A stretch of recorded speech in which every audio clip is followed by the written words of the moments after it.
अस्सलाम वालेकुम स्टूडेंट्स, कैसे हैं आप? सब खैरियत से हैं जी। आज हम एक्सेलरेशन के क्वेश्चन के साथ हाजिर हुए हैं। मार्च 22 वेरिएंट 1-2 का क्वेश्चन नंबर 6 है। एक स्प्रिंटर की बात हो रही है यहाँ पे। तो काइनेमेटिक्स बड़ा इंटरेस्टिंग सवाल है। जो ग्राफ में इंटरेस्टेड हैं वो फौरी तौर पे पहचान लेंगे और आंसर हमारा आ जाएगा। ग्राफ की स्किल्स काइनेमेटिक्स की अच्छी होंगी तो फ़ौरन हो जाएगा काम। अच्छा, sprinter takes a time of 11 second 1000 metre की रेस है। मतलब ये हमारे पास क्या है, टोटल टाइम है। ठीक है, टोटल टाइम स्प्रिंटर 11 सेकेंड ले रहा है। Total distance 100 metre, mind it, remember. अच्छा, she first accelerate uniformly from rest.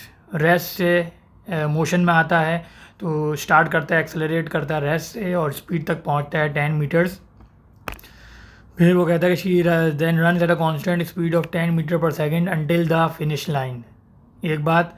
और फिर वो कहता है कि यूनिफॉर्म एक्सेलरेशन निकालो first part of the race. अब first part of the race का मतलब यह है कि हमें ये सेटअप लेना है। First part of the race का मतलब क्या है कि मैं ये जो कर रहा हूँ ये वाला setup. She first accelerates uniformly from rest and reach the speed of 10 metres per second. ठीक है, तो ये वाला जो है वो फर्स्ट पार्ट है। इस डाटा को यूज़ करते हुए हमें एक्सेलरेशन निकालना है। तो सबसे पहले हम ग्राफ देखते हैं और फिर हम चेक करते हैं कि हमारा क्या काम करना है हमें। देखो, अगर ये हमारे पास वी ग्राफ है, ठीक है ना, क्योंकि वेलोसिटी और टाइम की सारी चीज़ें दी हुई हैं। हमें एक और चीज़ पता है। हमें क्या पता है, ये हमें पता होना चाहिए, बड़ा ज़रूरी है कि सबसे पहले तो वी ग्राफ की बेसिक आनी चाहिए। वी ग्राफ की बेसिक क्या होती है हमारे पास कि वी ग्राफ का ग्रेडियंट, ठीक है, वी ग्राफ का ग्रेडियंट होता है एक्सेलरेशन। ठीक है, यानी कि acceleration equal to velocity divided by time, या फिर अच्छे अल्फाजों में, खूबसूरत अल्फाजों में, change in velocity divide by change in time. ठीक है, तो वो यही कह रहा है कि फाइंड यूनिफॉर्म एक्सेलरेशन निकालो स्प्रिंटर का first part of the race. तो सबसे पहले हमें निकालना तो ये है, ठीक है, acceleration equal to change of velocity divide by change of time. एक बात।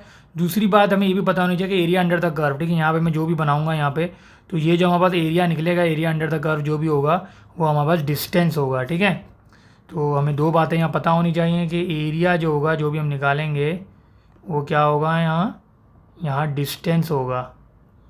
ठीक है बच्चों, एक बात हमें यहाँ पता होनी चाहिए। वी ग्राफ का gradient v upon time acceleration होगा और एरिया अंडर द कर्व जो भी हम निकालेंगे वो डिस्टेंस होगा। जब आते हैं क्वेश्चन की तरफ, वो कहता है 11 सेकंड है में वो 100 मीटर रेस करता है। स्टार्टिंग में क्या करे, she first accelerate uniformly from rest.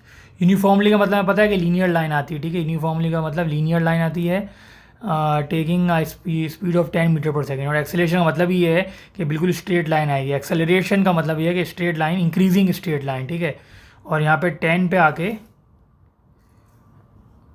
यहाँ पे 10 है और 10 पे आगे ये हमारे पास यूनिफॉर्म हो जाएगा, कांस्टेंट चलेगा। पहले यूनिफॉर्म एक्सेलरेशन 10 मीटर तक होगा। ठीक है, उसके बाद वो क्या कह रहा है कि she run at a constant speed of 10 metre per second. उसके बाद कांस्टेंट का मतलब ये है कि ग्रेडियंट हॉरिजॉन्टल हो जाएगा। ठीक है ना, ग्रेडियंट विल बी हॉरिजॉन्टल। तो ये 10 मीटर पर सेकेंड कांस्टेंट का मतलब वेलोसिटी अप डाउन नहीं हो रही ना। Constant means up, no change in velocity, इसका मतलब ग्राफ ऊपर नीचे नहीं जाएगा। एक बात। और फिर अंटिल द फिनिश लाइन, मतलब कि फिनिश लाइन तक इसी कांस्टेंट स्पीड ही है, इसका मतलब ये आगे बिल्कुल ख़त्म हो जाएगा, यानी कि वेलोसिटी ज़ीरो हो जाएगी। ठीक है ना, अंटिल द फिनिश लाइन आ गई, इसका मतलब वेलोसिटी बिकम ज़ीरो। अच्छा, अब वो बात ये कर रहा है कि what is uniform acceleration of the sprinter for the first part. अब देखो, अगर हम ग्राफ का पोस्टमार्टम करें तो देखो, पोस्टमार्टम के हिसाब से ये फर्स्ट पार्ट है ना।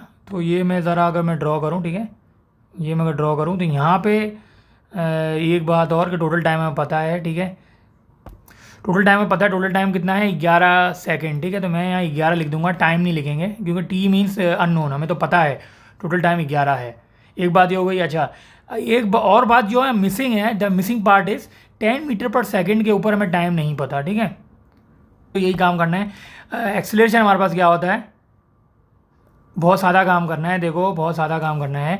एक्सेलरेशन हमारे पास क्या होता है, वेलोसिटी अपॉन टाइम। तो देखो 10 तो हमें पता है, ठीक है, वेलोसिटी 10 तो हमें पता है। फर्स्ट पार्ट पे क्या है, वेलोसिटी 10 है, ये वाला पार्ट पे, यानी ये वाला पार्ट अगर आप पीछे उठा के देखो तो इस पर क्या हमारे वेलोसिटी तो 10 है।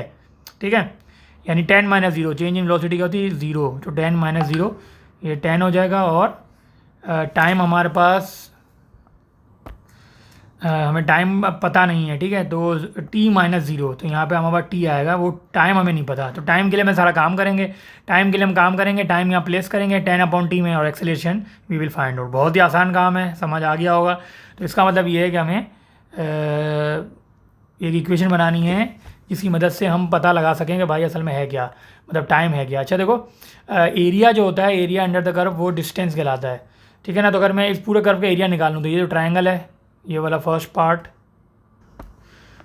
ये ट्रायंगल है, और ये सेकंड पार्ट क्या है, ये स्क्वायर है, ठीक है। इट में बी स्क्वायर और it may be rectangle, we don't know, but हम इसको अज्यूम करेंगे।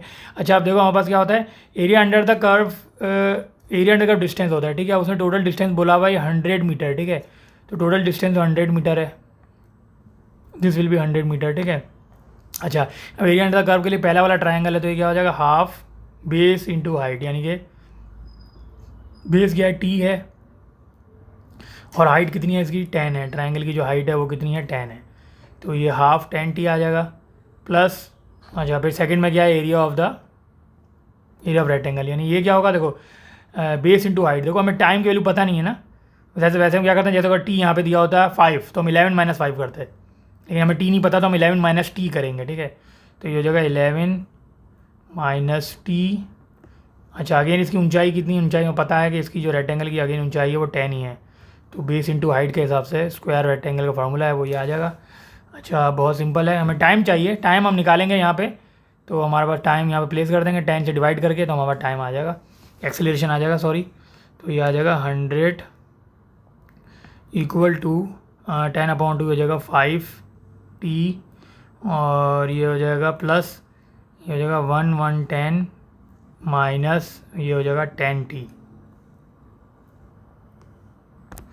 अच्छा बच्चों बहुत आसान है, जब यहाँ से टाइम निकालोगे तो ये आ जाएगा 2 सेकंड, ये तो आप निकाल लोगे, सिंपल है, मैनिपुलेशन अलजेब्रा है, ये आप कर लोगे। We have very good students, इंशाल्लाह ज़रूर निकाल लेंगे आप। अच्छा इस टाइम बहुत आसान है, अब क्या एक्सेलरेशन चाहिए फॉर द फर्स्ट पार्ट, तो फर्स्ट पार्ट में हमारे पास 10/t तो ऑलरेडी मौजूद है, तो हम 10 को जब डिवाइड करेंगे 2 से, तो बहुत आसानी से हमारे पास एक्सेलरेशन आ जाएगा 5 मीटर पर सेकेंड स्क्वायर। तो उम्मीद है बेटा आपको समझ आया होगा, very very easy question, simple है। हमें बस एक्सेलरेशन क्या होता है, ग्रेडियंट ऑफ वीटी ग्राफ, और एरिया क्या होता है, मतलब जो डिस्टेंस होता है वो क्या है, area under the curve of VT graph. ये दोनों चीज़ें हमें मालूम होनी चाहिए, तो हमारा आसानी से acceleration of first part of the race आ जाएगा। Do like, subscribe and share my channel for A-level physics and A-level maths.